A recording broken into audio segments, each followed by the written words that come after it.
everyone, Tim Schofield here. Really excited for this video. I just got back from Hawaii at the Snapdragon Summit where I learned all about the new Snapdragon 8 Elite chipset, and the phones are right here, right away. This is the first phone that I'll be using, the flagship phone, the GT7 Pro from realme with that 8 Elite chip. This is the successor to the Snapdragon 8 Gen 3 chip that they came out with last year. They decided not to call it the Gen 4, but going with the Snapdragon 8 Elite, which is in line with their X Elite chips that they have in their laptops. Anyways, this flagship phone is packed not just with performance, but also power saving and a massive 6,500 milliamp hour battery as well. We're gonna take a quick look what you get in the box, and then of course get some hands-on. We'll run a couple benchmarks, we'll play some games as well, and really test out the Snapdragon 8 Elite chip. Let's get started. Here it is, the flagship from realme, GT7 Pro, a little AI icon in the corner. Opening it up for the first time,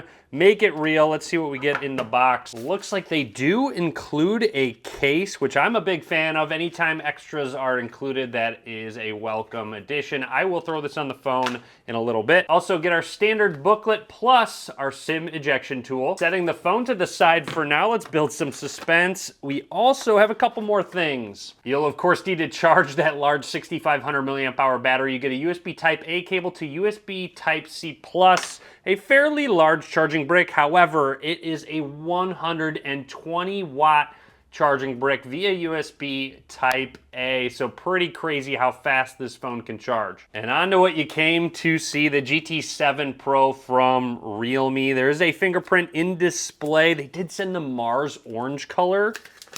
Actually pretty excited to check it out. Not too many orange phones out there, so it's nice that realme went with a different color than other people are, and it's actually really sleek. I do like the accent. Mars orange kind of makes sense, more like a planet looking style to it. Anyways, I'm gonna boot this phone up for the first time. Let's take a closer look at the hardware. Down at the bottom, we've got our SIM card slot, microphone, USB Type-C, port 1 of our speakers. Moving along on the right side, fairly flat side, so a good amount of real estate to hold on to. Power button, volume rockers. Make note, there is a camera bump. It's actually not crazy big. It is there, but it's nothing too insane. And then up towards the top, looks like we have an IR blaster right here. Love to see that, and another microphone. Along the left side, absolutely nothing. Now flipping it over, here's just a close look at that color. You have the realme logo right there.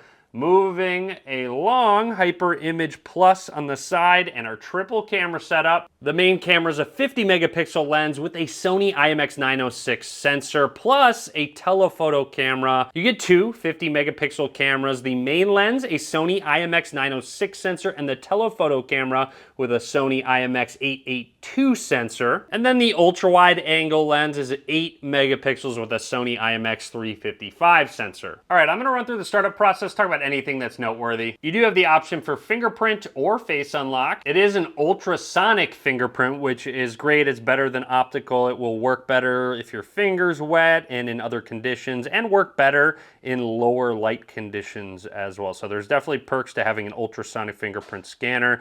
Setting our thumb down, some vibration feedback, haptic feedback does feel pretty premium overall.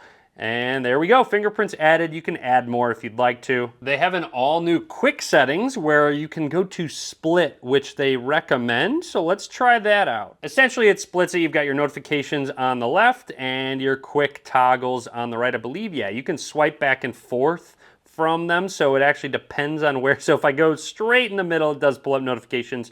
Anywhere right of the middle is our quick toggles. A close look at that 6.78 inch AMOLED display, 2780 by 1264 resolution. This display goes all the way up to 120 hertz refresh rate, which looks like it's enabled out of the box, just looks really smooth right now. And screen refresh rate set to auto select out of the box, which I prefer. You can bump it down to 60 hertz to save battery life, or bump it up to 120 hertz for everything to look really smooth. I also noticed there's a pre-installed screen protector. I recommend leaving it on, however.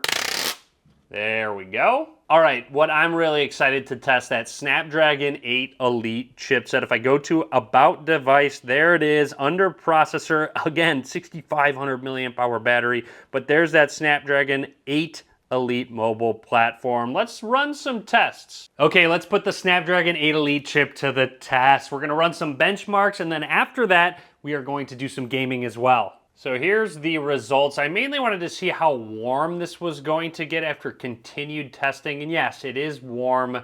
Don't get me wrong. It's not necessarily hot to the touch, but it's definitely getting close to it being considered hot. The side rails are warm. The back's a little warm, but overall still seems to be manageable. Again, it ran through this Wildlife Extreme test over and over and over on a loop.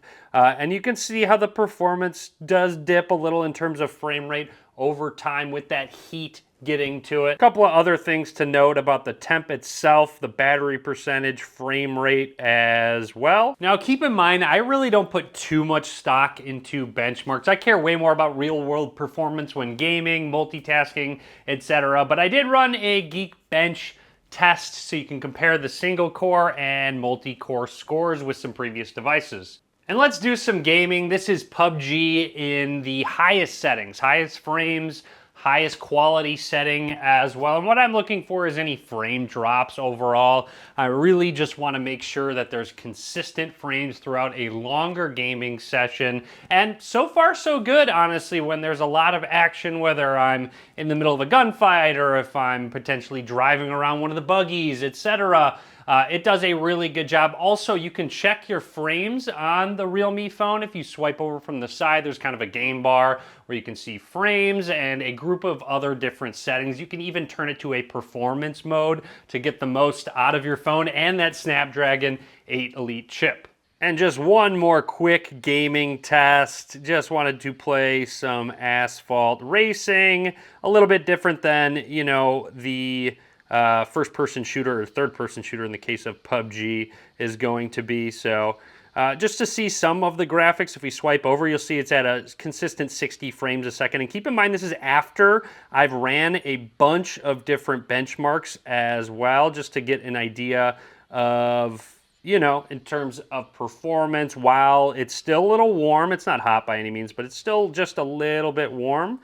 Actually, it's getting cooler for sure after the benchmark's finished. Realme also has their AI Studio app where you can generate specific images based on prompts. Here's some that have already been made. So there's a lot of different ones in terms of style, futuristic, even themes as well. Another really useful feature is AI screen recognition, and the quick shortcut is 2 fingers, and it's going to pull context out for you, whether you want to pull an image out that you can copy, or of course text as well. You can just copy paste things. There's a ton of other useful features when you scroll through, including split view, obviously when you're doing multitasking on this chipset. Within the Photos app, you do have your AI eraser where you can remove people, you can smart lasso to remove things, or even paint over something. So let's try and paint over the phone's case and just see what that actually is going to do.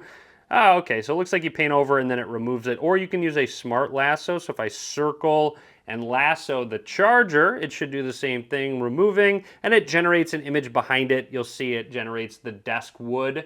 So there we go, those 2 objects are gone. Finally, as promised, wanted to just throw the case on the phone very quickly just so you can take a look at what it looks like. Still says Hyper Image Plus on the case itself.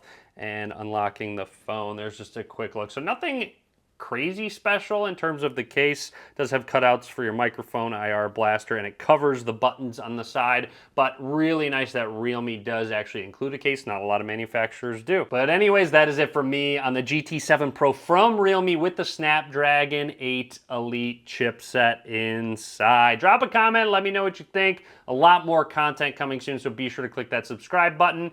As always, thanks for watching.